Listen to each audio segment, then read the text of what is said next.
Wow. Thank you, Sigal, for that incredibly warm introduction. I actually can't believe we're all here. We didn't think this conference was going to happen, and I'm just so thankful that it did. It's truly a pleasure to be here with all of you today. These are hard speakers to follow. This moment truly creating amazing new heroes. But we're going to try to shift gears now to philanthropy. And what I'm going to try to do in the next few minutes is share with you a map of the needs and challenges, as well as the opportunities that this crisis has created. The idea is to give you a general overview of the needs on the ground and also the issues we'll be dealing with for the next couple of days or probably years. First, a word about philanthropy and Israel. The relationship between Jewish philanthropy and Israel predates the state. This country was built with the support of philanthropy in every field we can think of: infrastructure, health, academia, arts, culture, agriculture, our army, our national infrastructures and institutes, all of them. However, over the last couple of decades, philanthropy shifted from nation building to what we call society building. And this crisis, in a way, is bringing us back to the nation building mode, as much of the structure of the country needs to be rebuilt alongside social improvement. On October 7th, our life turned around. The magnitude of the event, its implications, and its length are unprecedented. The response to the crisis was a testament to your work, because the organizations of the civil society in Israel that you've been building over decades could rise to the challenge and replace the government, which we all know was unresponsive. And it wasn't just organizations, but regular people from all sectors of society. 50% of Israelis, as Oded spoke about in his WhatsApp group, volunteered in the first few weeks of the war, and still today it stands on about 30%.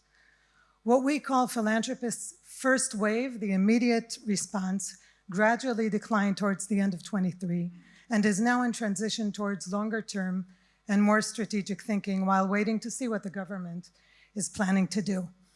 This interim stage is tricky, as problems and needs are constantly growing, and there are many questions around the world, the role and efficiency of the government that seriously impact our work and our planning. And it's also important to say, we're still at war. It's not over. It's evolving, it's deepening, it's progressing, and constantly changing. The northern front, as we all know, is unclear, and it's heating as well as all of Israel's borders. And we also need to remember that the many problems that we had before the war are not only still here, but in many cases, they're compounded by the war. There's a danger that funders will shift focus to emergency at the expense of other needs, and that can create big crises down the line. Now, even if I have a few hours, and I don't, I wouldn't be able to cover all the challenges we're facing in Israel today and in the diaspora. But we chose to give you a bird's eye view and spotlight a few examples from the main issues we've been working on since October 7th.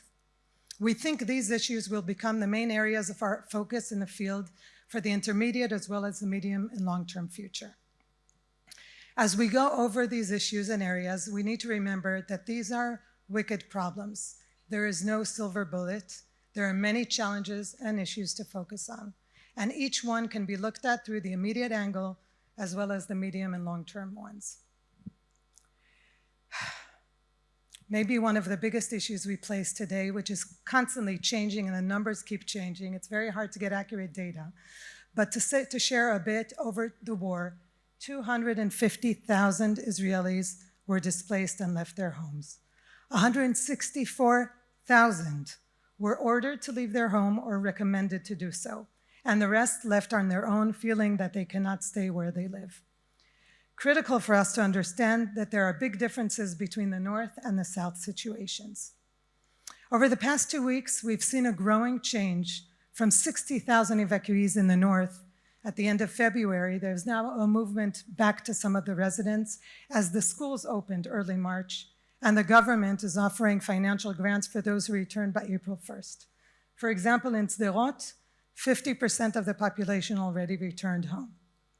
So the current estimates in the South at the moment are between 25 to 30,000 displaced people.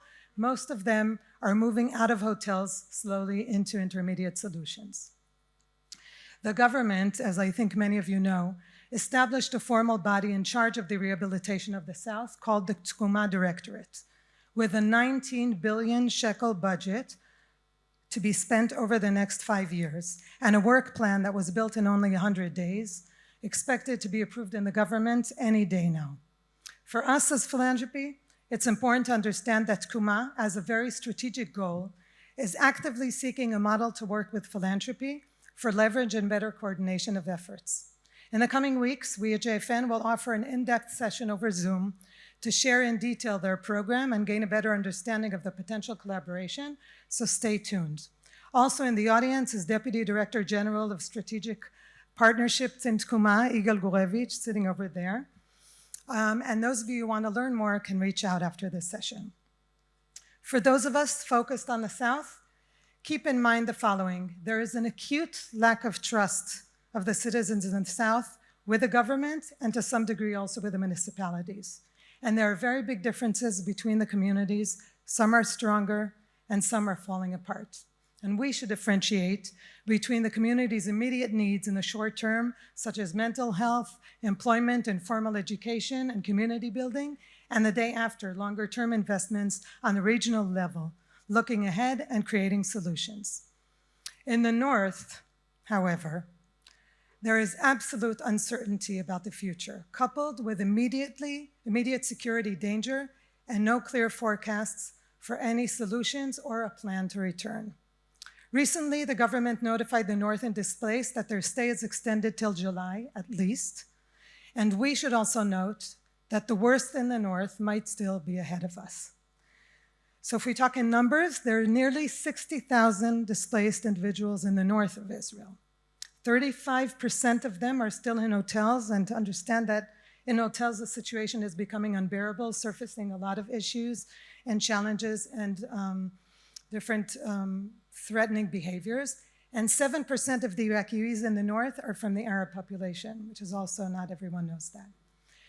Another fact about this is that communities and families are spread over many, many locations, which makes it very challenging to treat. Kiryat Shmona, just for one example, is spread over 200 different locations, one city. Their children are spread over 180 different schools. So while the South has Tkuma, the North has no address for their needs, and their needs are growing, meaning no budgets and no clear address. And generally speaking, the population in the North is older and poor, and there's a low rate of remote workers and high rate of self-employed and small owners of businesses.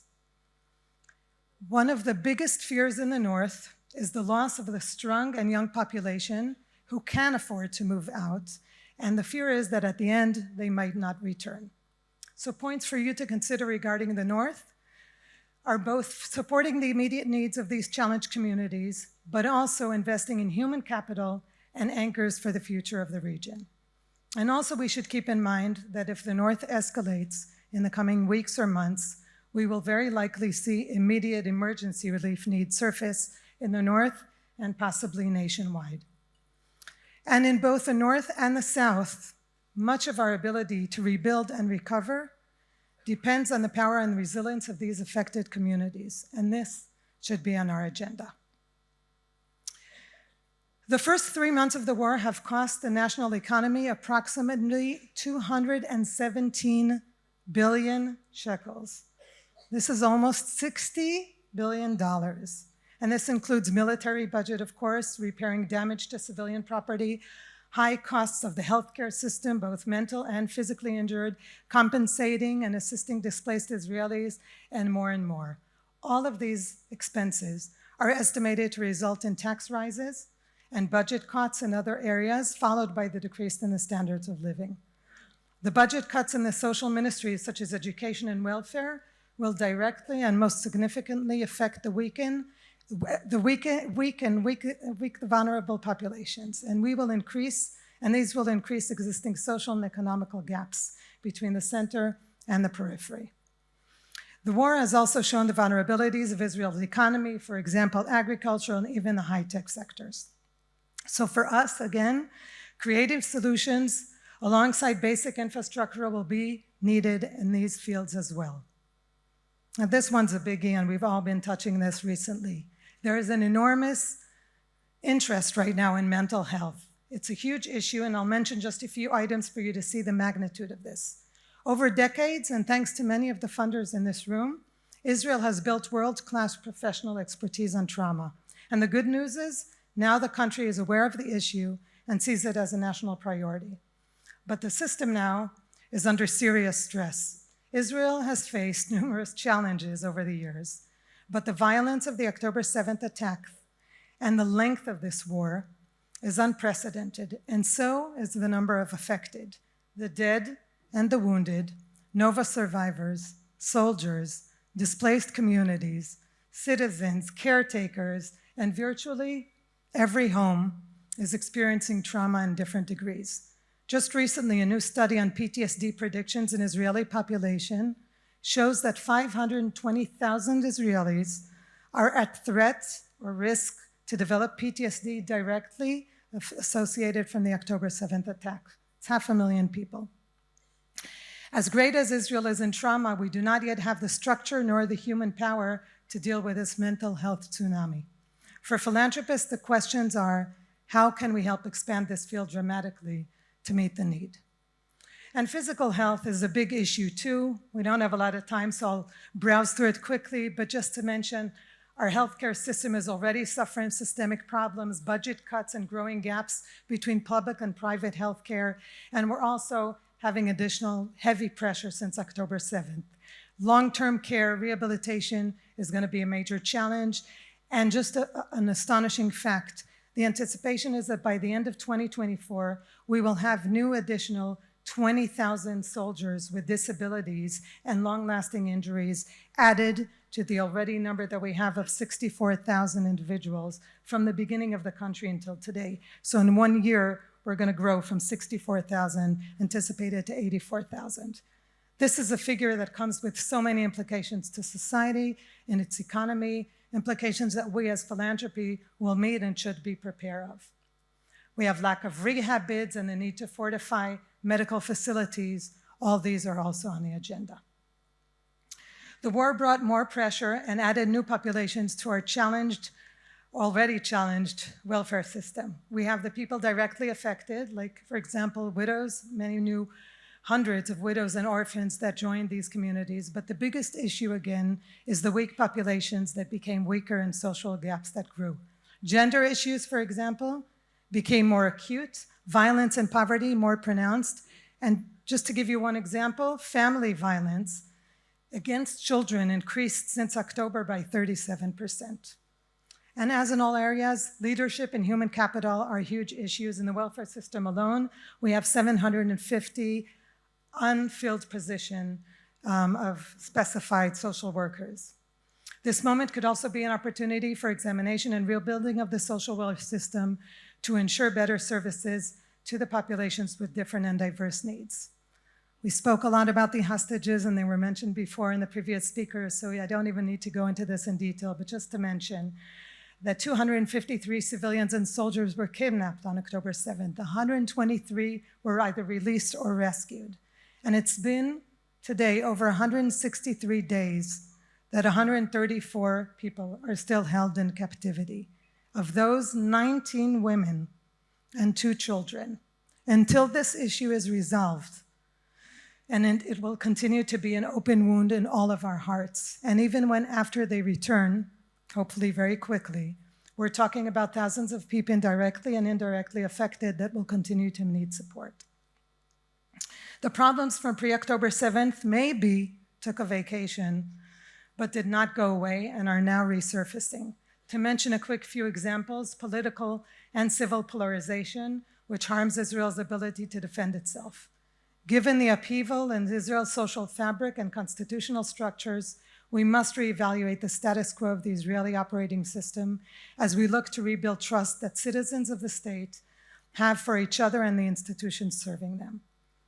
We also have a crisis, as mentioned before, in leadership, and it's constantly growing, and we should invest in that, and we'll have a session later today about what our role for philanthropy could be to invest in leadership. And we're talking also about shared society and issues in shared society that we need to tackle in these days.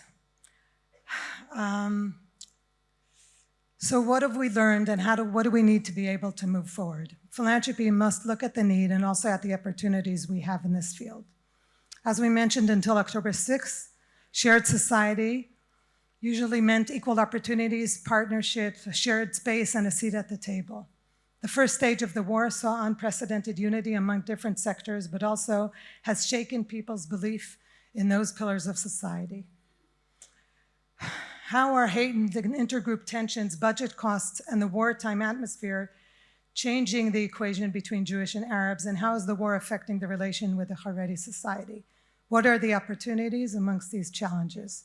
It's clear now that Israel needs a new social contract, and the war made that more evident. Can philanthropy help get us there?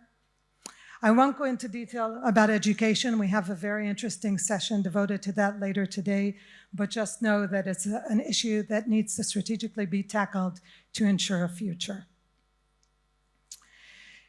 And on top of all these, and I'm sorry if this is the counter to all the hope talk that was here first, but on top of all these Israel-based needs, there are new and increased needs in the diaspora, from anti-Semitism to Jewish identity to security, which we'll discuss deeply over the coming days. So to conclude, what is the role of philanthropy in this moment? The near future will be a time of a lot of ambivalence about what our role is and what's the government's role. And we'll need to operate even before that's very clear. I'd like to share a few very quick thoughts that I hope you will hold in your head during the conference while taking all this in.